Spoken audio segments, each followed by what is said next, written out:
Dragon Ball Z. Dragon, rock the dragon, come get me.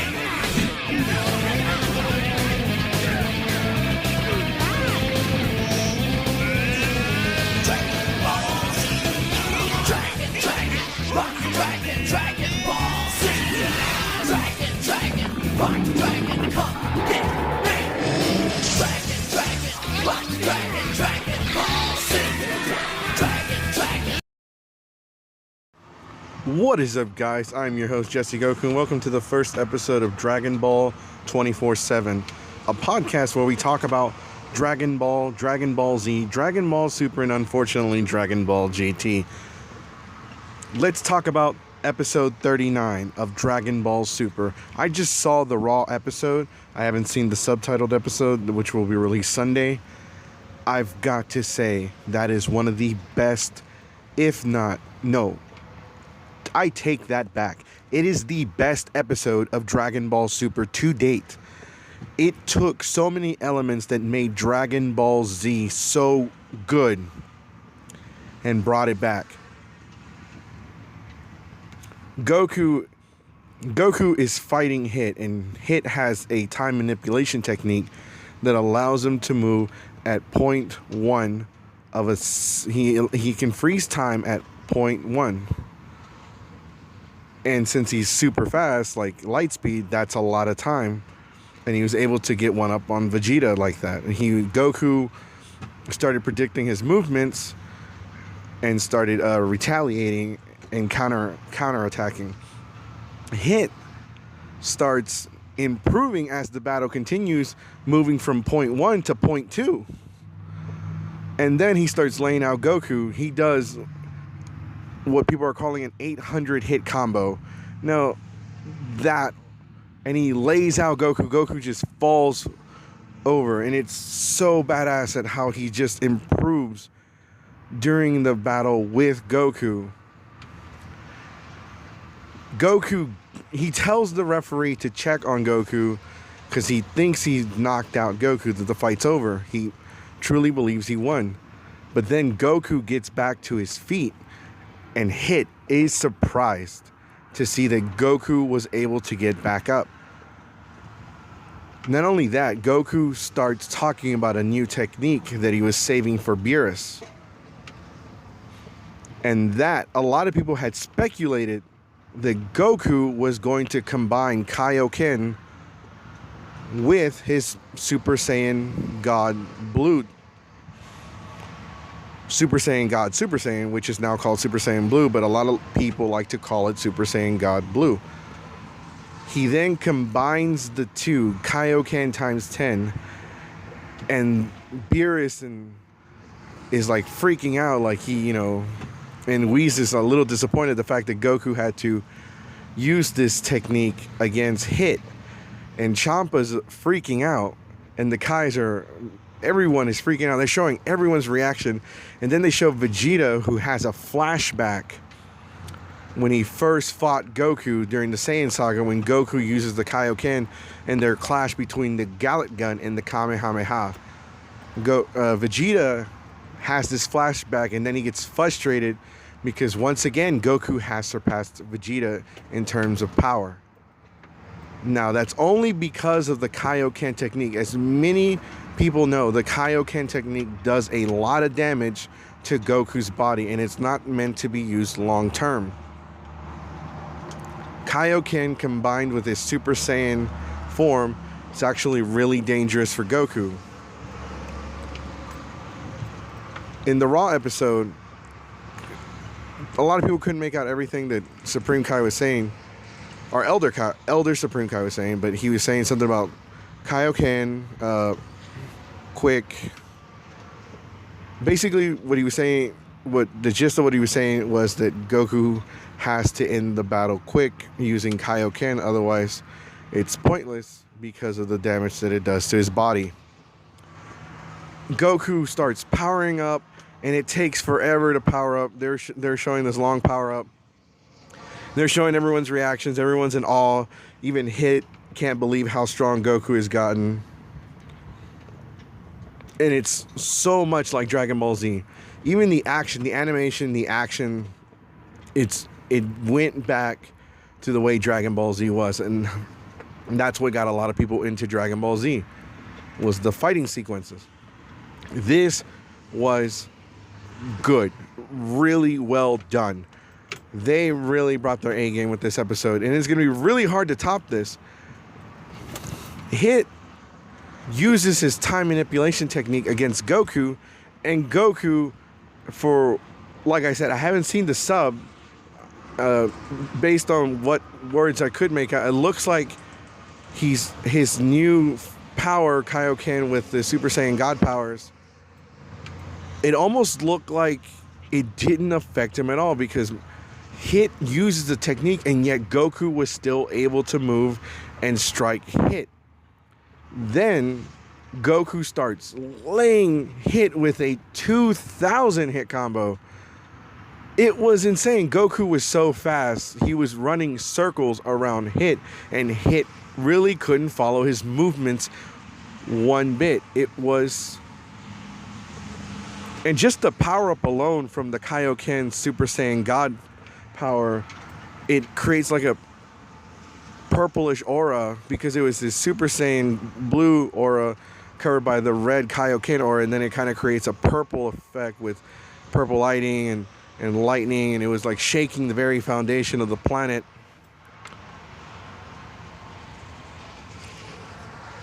It was you have to see this episode. I was in shock. Wow, this was really well done, and I applaud Toy for finally stepping up and doing a really badass episode.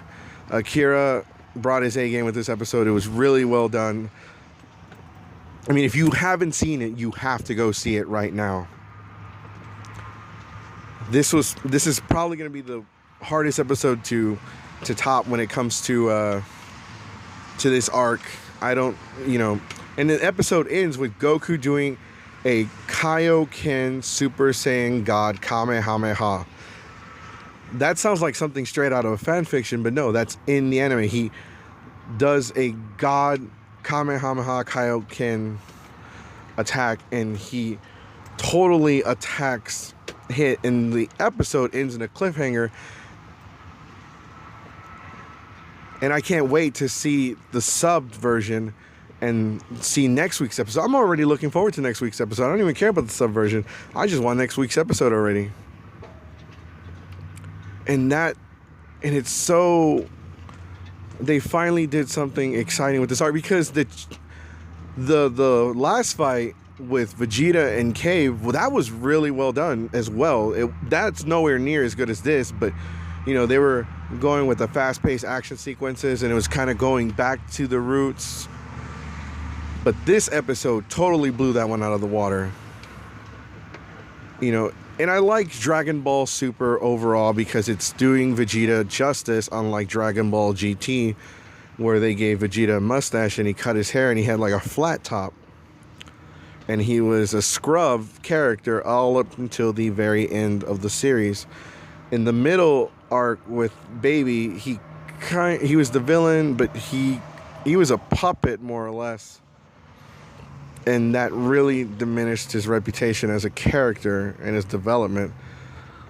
Where, like, towards the end of GT, he finally gets Super Saiyan 4, but it was, too little too late. The series was already wrapping up, and he wasn't Super Saiyan 4 that long. And they never, then he only transformed once, so they never proved if he could transform again.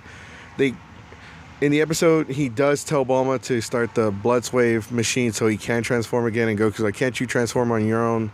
And he tells Goku, well, I could ask you the same question. So Dragon Ball GT had a lot of plot holes, but we're not going to get into that right now. That's another video for another day. But this episode of Dragon Ball Super, they show Vegeta's frustration. Vegeta is pissed, because every time he gets close to Goku, or they're neck and neck, Goku somehow finds a way to once again pass him up. And a lot of people are upset, that Goku is going to be the one to win the tournament. Goku is going to be it's always about Goku winning and overcoming, where he lost a lot of his other fights in Dragon Ball and Dragon Ball Z. But the thing is, this anime is also about Goku. Dragon Ball, Dragon Ball Z, and Dragon Ball Super, even Dragon Ball GT were all about Goku. Goku's been the main character since day one. Yeah, they're gonna give Vegeta more spotlight. They're gonna develop his character a lot better. They're gonna do him justice. They are going to improve where Dragon Ball GT screwed up. But at the same time, keep in mind that this anime is still about Goku. Goku is still the main character. This and with that. But also, one of the things that I also want to talk about in this video is all the rumors that are going around. They just released the first volume for Dragon Ball Super for the first 9 chapters, and they did an interview with Torotaro and Akira Toriyama.